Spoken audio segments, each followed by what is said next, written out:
10 বছর পর নারী সাফের ফাইনালে মুখোমুখি বাংলাদেশ এবং ভারত। এই দুই দলের এর আগে ফাইনালে একবারই দেখা হয়েছিল, তা 2016 সালে ভারতের শিলিগুড়িতে অনুষ্ঠিত ফাইনালে। সেই ফাইনালে স্বাগতিক ভারত 3-1 গোলে হারিয়েছিল বাংলাদেশকে। আজ ভারতের গোয়ার মারগাঁওয়ের জওহরলাল নেহরু স্টেডিয়ামে বাংলাদেশের হ্যাটট্রিক শিরোপা মিশন আর ভারতের শিরোপা পুনরুদ্ধারের মিশন। ফাইনাল মানে যে দল জিতবে তারাই চ্যাম্পিয়ন, সুতরাং সেই হিসাবে সুপার নকআউটের খেলা, যারা জিতবে তারাই চ্যাম্পিয়ন হবে। হোম গ্রাউন্ড ভারত স্বাভাবিকভাবেই ফেভারিট, তারা এগিয়ে শিরোপা জয়ের ব্যাপারে। অন্যদিকে বাংলাদেশের জন্য যে বিষয়টি হলো, তারা সিনিয়র সাফের ফাইনালে যেহেতু একবারই খেলেছে, একবারই হেরেছে, সুতরাং তাদের বিরুদ্ধে বাংলাদেশের ফাইনালে জয়ের রেকর্ড নেই।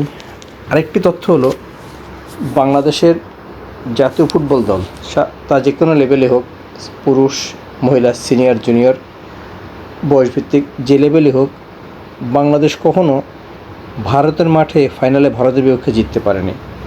যে কবারই খেলেছে প্রত্যেকবারই হার। এইবার ঋতুপর্ণা, মারিয়া মান্ডা, মনিকা চাকমা, মিলি আক্তারদের মিশন একটাই, সেই পর্বের অবসান ঘটিয়ে প্রথমবারের মতো ভারত জয় করে আসা। এই ভারতের কাছে গ্রুপ পর্বে বাংলাদেশ 0-3 গোলে হেরেছিল, সে বদলারও নেওয়ার পালা আজকের এই ফাইনালে।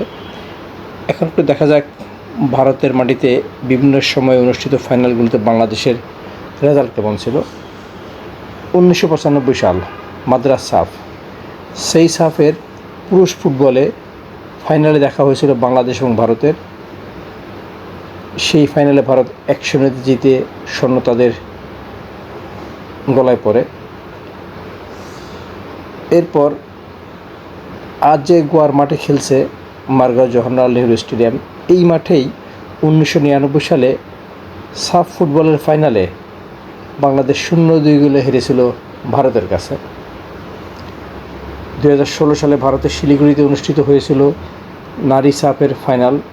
সেই ফাইনালে বাংলাদেশকে 1-3 গোলে হারিয়েছিল স্বাগতিকরা, যদিও গ্রুপ পর্বে দুই দলের খেলাটি ড্র হয়েছিল। 2022 সালে ভারতের জামশেদপুরে অনুষ্ঠিত অনূর্ধ্ব-18 নারী সাফের শিরোপা জেতার জন্য শেষ ম্যাচে ভারতের বিপক্ষে কমপক্ষে 2-0 গোলে জয় দরকার ছিল, কিন্তু বাংলাদেশ 1-0 জেতার কারণে ভারত এগিয়ে থাকে পুরো টুর্নামেন্টের কয়েক ম্যাচে বেশি গোল করার সুবাদে। ভারত প্রথম লেগের ম্যাচে বাংলাদেশকে 1-0 গোলে হারালেও ফিরতি লেগের ম্যাচে বাংলাদেশ 1-0 হারায় ভারতীয়দের। গোলটি করেছিলেন আকলিমা খাতুন। এতে দুই দলের হেড টু হেড পয়েন্ট, গোল সবই সমান হয়, কিন্তু নেপাল যেখানে বাংলাদেশের কাছে 1-2 গোলে হেরেছিল, ভারত সেখানে নেপালি মেয়েদের 6-7 গোলে ব্যবধানে পরাজিত করেছিল। ফলে ওই গোল পার্থক্য সুবাদেই শিরোপা নির্ধারণের শেষ খেলায় যখন বাংলাদেশ এবং ভারতের গোল অ্যাভারেজ পয়েন্ট, গোলের প্লাস মাইনাস হিসাব সব যখন সমান হয়ে যায়, তখন নেপালের বিপক্ষে দলের যে রেজাল্ট সেটা গণনা করা হয়, সেই হিসেবে ভারত শিরোপা জয় করে। সেই বছরই অর্থাৎ 2022 সালে ভারতের ভুবনেশ্বরে অনুষ্ঠিত হয়েছিল অনূর্ধ্ব-20 পুরুষ সাফ। সেখানে গ্রুপ পর্বের ম্যাচে বাংলাদেশ 2-1 গোলে হারিয়েছিল ভারতকে। জোড়া গোল করেছিলেন পিয়াস আহমেদ নোভা। অথচ ফাইনালে নির্ধারিত সময়ের খেলা 2-2 শেষ হলেও অতিরিক্ত সময় ভারত আর 3 গোল দিয়ে অর্থাৎ 5-2 ম্যাচ জিতে নেয়।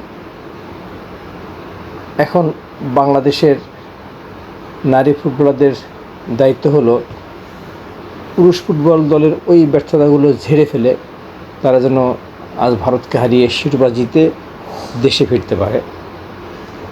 বাংলাদেশ এবার আসলে এই নারী ছাপে খুব ভালো করতে পারছে না। হ্যাটট্রিক শিরোপার মিশন নিয়ে তারা গোয়া গেল, প্রথম ম্যাচে মালদ্বীপের বিপক্ষে 4-2 গোলে জিতেছে, আর যে 2টি গোল তারা হজম করে তা ছিল হাস্যকর ডিফেন্সের ভুল।